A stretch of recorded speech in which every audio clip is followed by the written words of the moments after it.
Hey guys, so today we have a few topics. It's once again a filming day. I hope I get through more topics today than I did on my last filming day, which is why you might see the same outfit, the same lighting. Actually, the lighting will probably go down in like 2 seconds because right now in the UK, 1 minute it's bright outside, 1 minute it looks like it's 10 p.m. So I'm waiting for that to finish because the lighting is definitely much better when it looks like this. Subscribe to the bell icon for engagement and let's just get into it. Today we're talking about the Tarte brand trip again.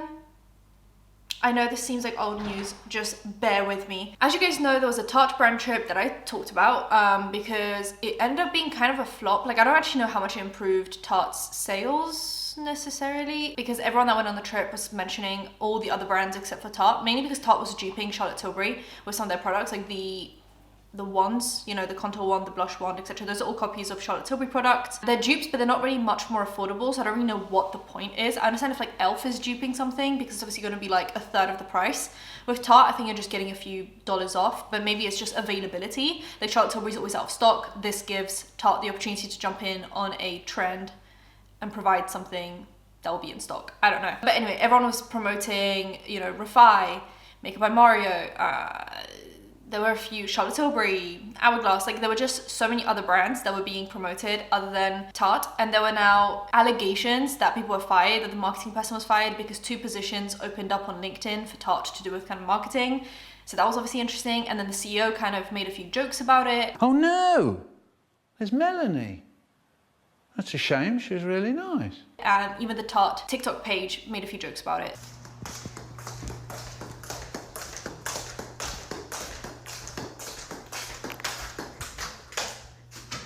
What was really funny is Alex Earle actually on that trip did a Charlotte Tilbury brand deal, like while she was in Dubai with Tarte. Like that is ridiculous to me. Get ready with me, we're gonna try new products. I already have my base makeup on, but I want to add some highlight. Charlotte Tilbury came out with her new Hollywood Glow Glide. These are the different shades. We already knew I was gonna go towards the pinky one. This is the rose gold. Obviously I love Alex, she's one of my favorite TikTok content creators right now. I think she's just really sweet, kind of. I don't really know her, so she could not be sweet. And based on this story, allegedly she's not sweet. So let me just get into all of that. If you guys don't know, there's this page on Instagram called Du Moi, which is a celebrity slash influencer, but mainly celebrity kind of tea page. And they're anonymous, they just post stuff on their like Instagram stories and that's kind of it. Someone who actually went on the Tarte trip, like one of the influencers, sent in a tip to Du Moi, which Du Moi confirmed was in a DM, so they could confirm that that was the person. And then Du Moi just turned it into the format that they usually get tips sent in. So you couldn't tell, like it was a DM, it just kind of looked like an email, but Du Moi did clarify that it wasn't sent as an anonymous email tip, it was sent as a DM, which to me means that like that person is openly saying like, hey, I went on this trip and this is my experience, which obviously could still be a lie, but the fact that they're like kind of co-signing their name to it while sending it to Du Moi, I don't know, just makes it kind of more believable. Ow, I've got a bobby pin in my head and it's the most painful thing in the world right now. Oh, it makes absolutely no difference to my bun as well. What was the point of me suffering? Ow. So someone went on a trip to Dubai with Tarte and sent in a DM that allegedly someone relatable, who everyone loves because they're like this relatable, really lovely queen, is actually a clout chaser, and that she followed and unfollowed someone with 8 million followers. Now this person that sent in the tip is allegedly the person with the 8 million followers. So now that really funnels it down. We're able to kind of guesstimate and like guess and like calculate and like figure out who these people are, because then we can just, you know, who is on 8 million followers, who was following this 8 million person and then who's not following them now, you know?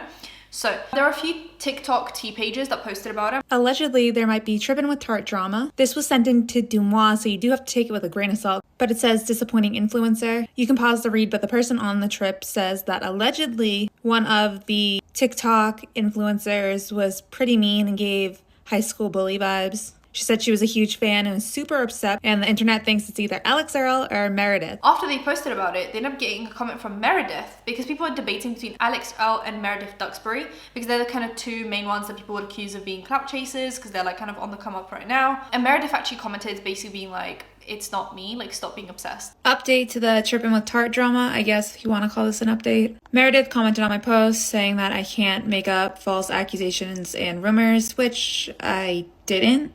Anyway, Dumois, who started the rumor and ran the post, made a new post confirming it wasn't Meredith. People are even questioning Dumois' story, thoughts with Gracie on TikTok, and many others are saying that it's Noor. Again, we don't know. We don't even know if this is true. Which kind of, whatever. I actually didn't think it was Meredith. I don't know, for some reason she's like clout chasey with the way she does her makeup, etc. But I just feel like she always sticks to herself. I don't know. I just didn't really think it was her. I think just hating on Alex for this is kind of not productive because we don't actually know what happened on this trip. Like, this girl that sent in the DM tip could have been an awful person, and Alex followed her on day 1, and then by day 4 was like, whoa, you're awful, I'm going to unfollow you, But also, this 8 million follower girl could have actually been in the right saying that this person is just a clout chaser, follows and then unfollows, But like, I just don't see why Alex would have unfollowed her if there wasn't like a reason for it. Alex has the clout. She doesn't need to clout chase because she has the clout. Like, she's the most popular person on TikTok right now. Not in terms of follow count or view count, but just in terms of like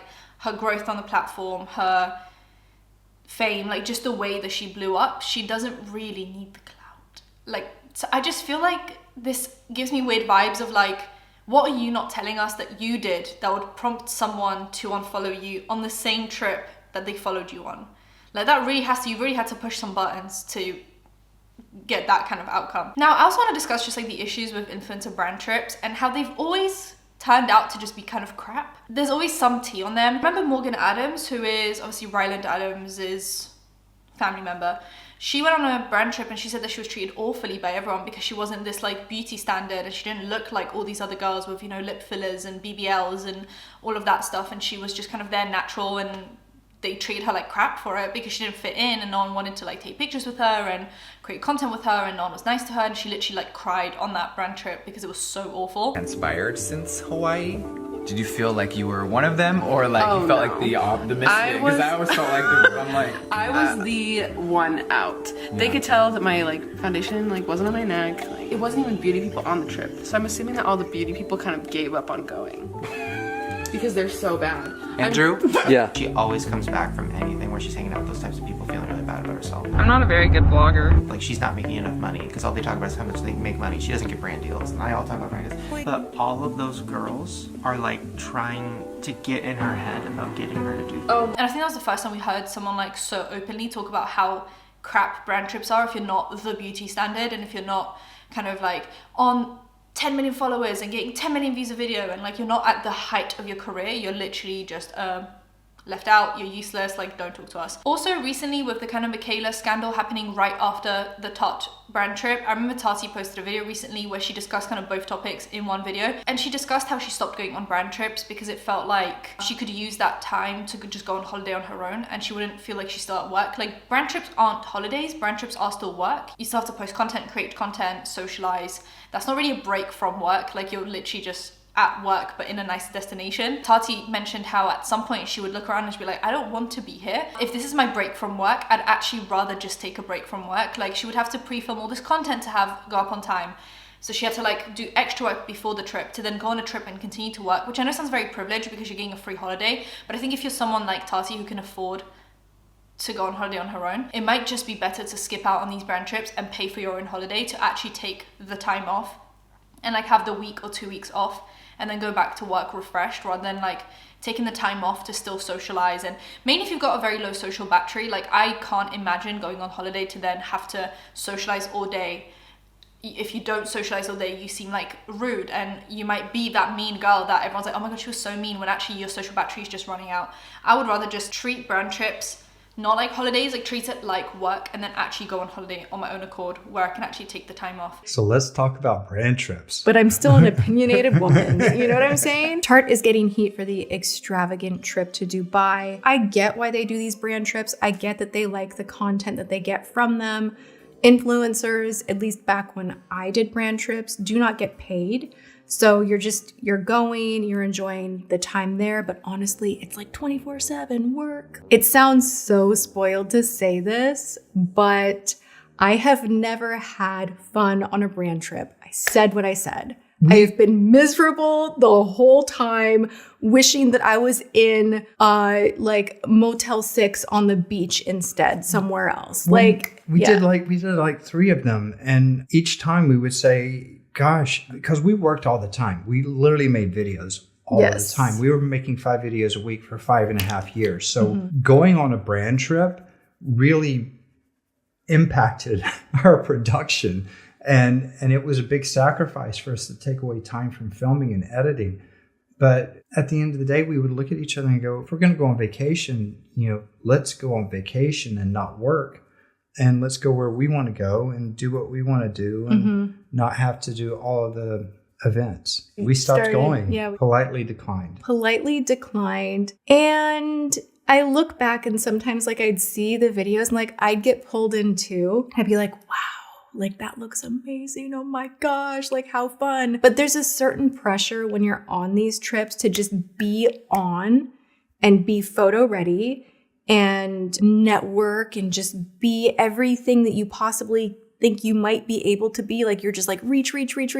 And it's exhausting. But those brand trips were also dangerous. Why are they dangerous? Well, like the worst drama. Oh, I'm like, what did we do that was dangerous? No, the worst drama would always kick off when we were. There would always be drama. I'm not ready to share. It just is what it is. This could be like a whole separate video. So I don't know. I think brand trips are a very strange thing, but I think the newer influencers are treating brand trips like holidays. Like when you see these girlies, they were not using Tarte. They were not really creating much content, and they were just like going on these like Dubai adventures and like then just came home. Tarte didn't really gain anything from it other than just like people talking about the Tarte brand trip. I don't think anyone was like, wow, I really am looking forward to checking out these products these girlies talked about, because they didn't talk about any of the products. I think they treated it like a holiday, but I think the old school influencers were definitely treating these brand trips like work, which made them not very relaxing because they were actually putting in the work. But then again, the brand would then get the like outcome that they wanted from the brand trip, which is promotion for the product that they were promoting. Like from this brand trip, can you guys tell me what product it was for? Because whatever you said, it's wrong. It was actually for a foundation, and I didn't see anyone using the foundation, so clearly that brand trip didn't work. And whoever invented it, created it, brought the idea forward, probably got fired because of those 2 positions that opened up. And so this is my spiel about brand trips and why they don't really work in this current day and age and with the current influencers. I just don't think it's a viable way of marketing your products. It's very interesting to see like once again these friendship groups breaking apart and like how everyone can get along on the internet, but once they're in the same hotel, stuff hits the fan, Subscribe to the bell, comment for engagement, and I'll see you in my next one. Bye guys.